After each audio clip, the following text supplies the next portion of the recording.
আদা একটি অতি গুরুত্বপূর্ণ মশলা ফসল। বাংলাদেশে চাহিদার তুলনায় আদার উৎপাদন কম হওয়ায় প্রতি বছর মূল্যবান বৈদেশিক মুদ্রা খরচ করে বিদেশ থেকে আদা আমদানি করতে হয়। কম ছায়াযুক্ত স্থানে আদা চাষ ভালো হয়।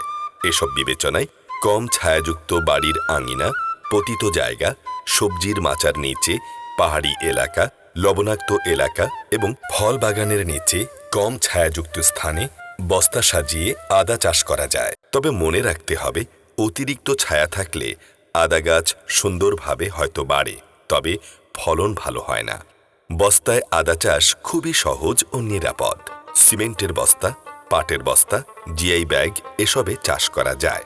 প্রথমে আদার কন্দ বা বীজ রোপণের 15 দিন আগে প্রতি বস্তার জন্য 10 থেকে 12 কেজি বেলে দোআঁশ মাটি, 5 কেজি গোবর, 2 কেজি ছাই, 1 কেজি কোকোপিট, 1 থেকে 1.5 KG tricho compost, 2 KG vermi compost, 25 গ্রাম টিএসপি, 20 গ্রাম এমওপি, 1 থেকে 2 গ্রাম মাটি শোধনের জন্য দানাদার ঔষধ, 7 গ্রাম জিপসাম, 5 গ্রাম দস্তা সার এবং 5 গ্রাম বোরন, এভাবে যত বস্তা প্রস্তুত করা হবে সে অনুপাতে উপকরণ মিশিয়ে মিশ্রণটি একসাথে ডিবি আকারে প্রস্তুত করতে হবে। এই মিশ্রণের উপর পলিথিন বিছিয়ে এমনভাবে ঢেকে দিতে হবে যেন এতে বাতাস চলাচল করতে না পারে। 15 দিন পর এই মিশ্রণ দিয়ে বস্তাগুলো এমনভাবে ভরাট করতে হবে যেন এর উপরিভাগ 1 থেকে 2 ইঞ্চি খালি থাকে। বস্তায় আদা চাষের ক্ষেত্রে রোপণের আগে কন্দ বা বীজ শোধন করে নিতে হয়। প্রতিটি কন্দ বা বীজের ওজন 40 থেকে 50 গ্রাম হতে পারে। প্রতি কেজি কন্দ বা বীজের জন্য 1 লিটার পানিতে 2 গ্রাম কার্বেন্ডাজিম গ্রুপের ছত্রাকনাশক মিশিয়ে প্রায় 1 ঘন্টা এই মিশ্রণে ডুবিয়ে বীজগুলো শোধন করে নিতে হবে। শোধিত বীজ পানি থেকে তুলে ছায়ায় শুকাতে হয়।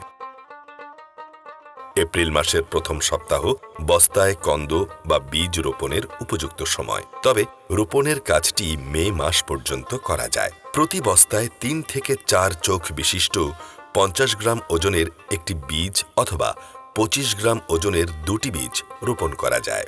আদার কন্দ বীজ মাটির 4 থেকে 5 ইঞ্চি গভীরে রোপণ করে তা মাটি দিয়ে ঢেকে দিতে হবে।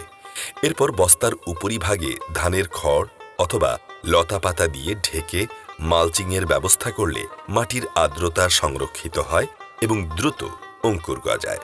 বীজ রোপণের পর হালকাভাবে ঝাঁঝরি দিয়ে বস্তায় পানি দিতে হবে। 2 মিটার চওড়া সুবিধা মতো দৈর্ঘ্যের বেড তৈরি করে বস্তা সাজাতে পারেন। এক্ষেত্রে পানি নিকাশের জন্য 60 সেন্টিমিটার নালার ব্যবস্থা রাখতে হবে। 60 সেন্টিমিটার দূরত্ব বজায় রেখে 2টি সারি প্রস্তুত করা প্রয়োজন। প্রতি সারিতে পাশাপাশি 2টি বস্তা রেখে 6 থেকে 8 ইঞ্চি দূরত্বে স্থাপন করতে হয়। বৃষ্টির পানি সহজে যেন বের হতে পারে সেরকম নিষ্কাশন নালার ব্যবস্থাও থাকতে হবে। বস্তায় আদা চাষে আন্তঃপরিচর্যা এবং উপরি সার প্রয়োগের প্রয়োজন হয়।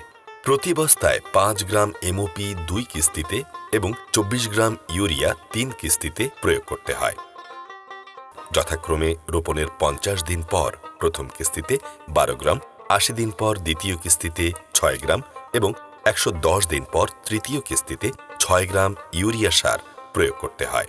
বস্তায় আগাছা তেমন হয় না, যদি হয় তাহলে তা তুলে ফেলতে হবে। বৃষ্টি না হলে ঝাঁঝরি দিয়ে হালকা সেচ দিতে হবে। পাশাপাশি অতি বৃষ্টিতে পানি নিকাশের ব্যবস্থাও থাকা প্রয়োজন। আদা ফসলে কন্দ পচা রোগ এবং পাতা খেকো পোকার আক্রমণ হয়ে থাকে। বীজ শোধন করে রোপণ করার কারণে কন্দ পচা রোগ থেকে রেহাই পাওয়া যায়। বস্তায় পানি জমতে দেয়া যাবে না।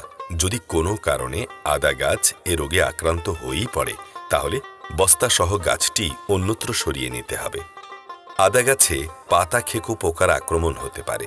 পাতা খেকো পোকার জন্য মার্শালস অথবা ডাস্ট বার্ন অথবা সাইপারমেথ্রিন গ্রুপের বালাইনাশক 10 থেকে 15 দিন পর পর 2 থেকে 3 বার বিকেল বেলায় স্প্রে করতে হবে। সাধারণত জানুয়ারি-ফেব্রুয়ারি মাসে বস্তা থেকে আদা ওঠানো হয়। আদা পরিপক্ক হলে গাছের পাতা ক্রমশ হলুদ হয়ে কাণ্ড শুকিয়ে যায়। খুব সাবধানে বস্তা থেকে পরিপক্ক আদা তুলে মাটি পরিষ্কার করে সংগ্রহ করতে হবে। প্রতিটি বস্তায় 1 থেকে 3 কেজি পর্যন্ত আদার ফলন পাওয়া যায়। বস্তায় আদা চাষ খুবই লাভজনক কৃষিকাজ। বাড়ি জাতের আদা যেমন বাড়ি আদা 1, বাড়ি আদা 2, বাড়ি আদা 3 অধিক ফলনে সহায়ক। আদা চাষ করে পারিবারিক চাহিদা পূরণের পাশাপাশি বাড়তি আয় করা যায়। দেশে আদার উৎপাদন বাড়লে আমদানি কমবে, এতে আমাদের মূল্যবান বৈদেশিক মুদ্রার সাশ্রয় হবে। বস্তায় আদা চাষ করুন, অধিক আয় নিশ্চিত করুন।